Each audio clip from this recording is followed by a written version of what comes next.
नमस्कार, मंगलमय संस्था समाचार में आपका स्वागत है। जिसके घर में तुलसी का पौधा होता है वह घर तीर्थ के समान होता है। फिर वहाँ यमराज और यमदूत भी नहीं आते। जो तुलसी दल से भगवान श्री हरि की पूजा करता है उसे फिर गर्भ में नहीं आना पड़ता, अर्थात पुनः इस धरती पर जन्म नहीं लेना पड़ता। 25 दिसंबर को विश्वव्यापी तुलसी दिवस के तहत कई शहरों में तुलसी दिवस मनाया गया, जिसमें बाड़मेर राजस्थान, राणापुर मध्य प्रदेश के गुरुकुल के छात्र छात्राओं ने, भोपाल गुरुकुल के छात्र छात्राओं ने व रायपुर छत्तीसगढ़ में तुलसी दिवस के तहत परिक्रमा व तुलसी पूजन किया।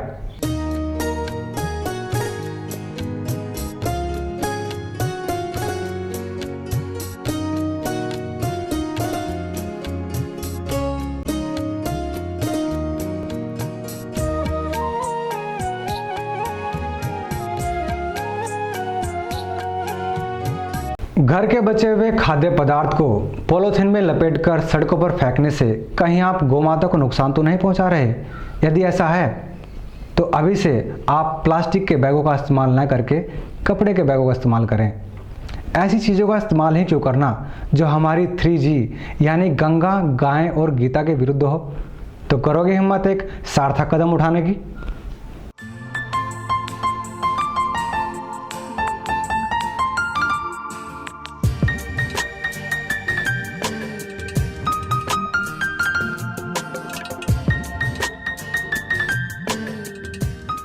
संत श्री आशाराम जी बापू के कृपा पात्र शिष्य श्री रामाभाई के सानिध्य में विशाल राष्ट्र जागृति यात्रा निकाली गई पटियाला, पंजाब में। जहां एक ओर उत्तर भारत में शीतलहर चल रही है, वहीं दूसरी ओर संत श्री आशाराम जी बापू के भक्तगण जगह जगह पर प्रभात फेरियां और संकीर्तन यात्राएं निकाल रहे हैं। देखते हैं कुछ झलकियां।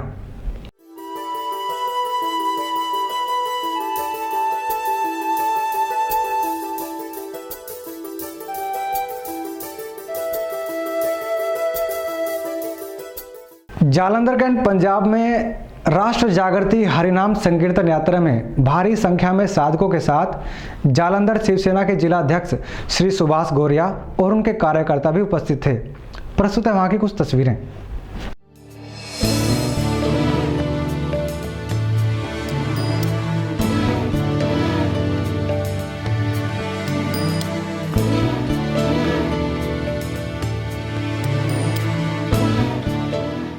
रायपुर के खुर्द इलाके में निकाली गई प्रभात फेरी में भारी संख्या में साधकों ने हरिनाम संकीर्तन यात्रा व आशा रामायण पाठ किया।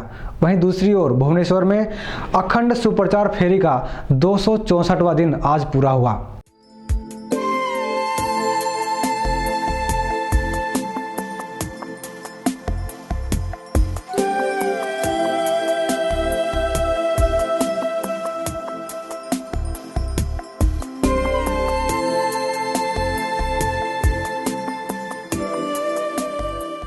सर्दियों में कंबल वितरण के तहत संत श्री आशाराम जी आश्रम लखनऊ द्वारा कई आदिवासी और गरीब इलाकों में कंबल और मिठाइयों का वितरण किया गया। वहीं दूसरी ओर बैतूल में साधकों द्वारा विशाल भंडारे का आयोजन किया गया। प्रस्तुत है वहां की कुछ तस्वीरें।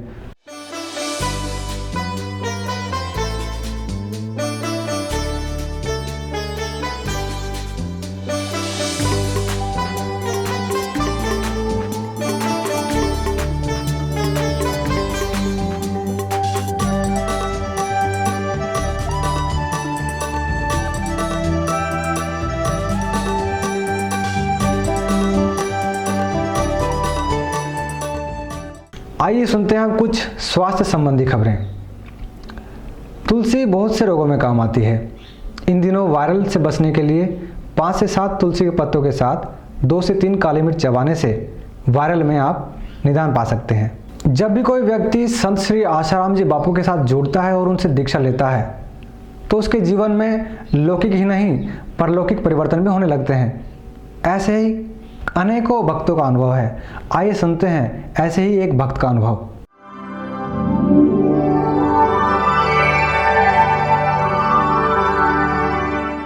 दीक्षा लेने से पहले 8 साल तक पहले बापूजी को मन ही मन के अंदर गुरु मान लिया था। तो वो मेरे ख्वाबों, मेरे सपने में आने लग गए थे। एक दिन मैं बाज़ार से गुजर रहा था तो बापूजी की एक ये गाड़ी होती है जो किताब वगैरह ये सप्लाई करती है।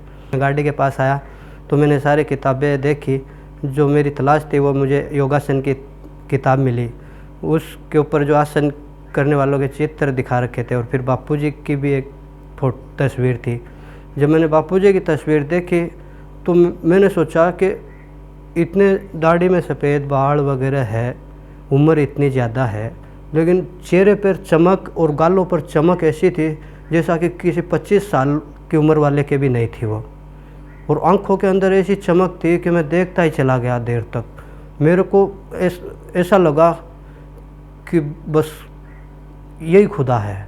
किताबें मैंने पढ़ी तो उसमें ब्रह्मचर्य के बारे में बहुत सारी बातें बताई। जो भी आज तक कामयाब इंसान हुआ है वो ब्रह्मचर्य के प्रताप से हुआ है।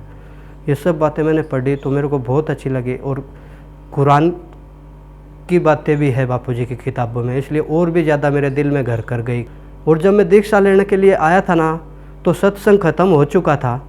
तो मैंने सोचा इतनी दूर से आए, दर्शन तो नहीं हुए, मैंने तस्वीरों में ही देखा था बापूजी को।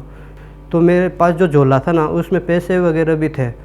तो 2 आदमियों के बीच में वो झोला फंस गया था भीड़ के अंदर। लेकिन बापूजी जहाँ बैठे थे वहाँ से उठ के पूरा सत्संग करके जाने लग गए थे। तो जब मैं झोले को वहीं छोड़ दिया मैंने और फिर भागा करीब स्टेज के पास में, तो बापूजी गए हुए ना पर्दे के अंदर से वापस मेरे तरफ ऐसे खोल के, और जैसे बच्चे का कोई लाड करता है ना ऐसे बोले त्या। तो मेरे को बहुत अच्छा लगा कि मेरे लिए वापस आए, ये मेरी तड़प पर ही वापस आए हैं। और मेरे कई बार सपनों में आते हैं, जब मैं बापूजी के दर्शन करने का इच्छा होती है ना तो मैं सऊदी अरब गया, वहाँ भी मेरे को दर्शन होते थे ख्वाब के अंदर। और रोड पे चलते चलते मेरे को किसी भी पत्थर के ऊपर बापूजी का चेहरा नज़र आ जाता है। कभी कभी दीवार के ऊपर, पेड़ के तने के ऊपर, किसी पशु पक्षी के अंदर, किसी इंसान के अंदर बापूजी का चेहरा मेरे को अचानक दिख जाता है, फिर गायब हो जाता है वहाँ से। मैं खुद को भी भूल जाता हूँ। जब बापूजी की फ़ोटो को भी देखता हूँ ना तो ऐसा लगता है ये सांस ले रहे हैं अभी। संत श्री आसाराम जी बापू के अंदर खुदा को देखता हूँ। मैं ये नहीं कह रहा हूँ कि गुरु भगवान है, लेकिन ये तो है ही कि गुरु के अंदर भगवान है। मुझे इतना विश्वास अंदर से बना हुआ है कि अगर मैं बापूजी से जुड़ा रहा तो मुझे जीते जी ना खुदा से मुलाकात तो हो जाएगी प्रत्यक्ष के अंदर, आमने सामने। और बापूजी बताएंगे कि खुदा क्या है और खुदा कहाँ है और खुदा कैसा है। ये अंदर विश्वास बना हुआ है मेरा। तो कल फिर मिलेंगे कुछ नई खबरों के साथ। मंगलमय चैनल सबका मंगल चाहता है। मंगलमय के साथ जुड़े रहने के लिए धन्यवाद। नमस्कार।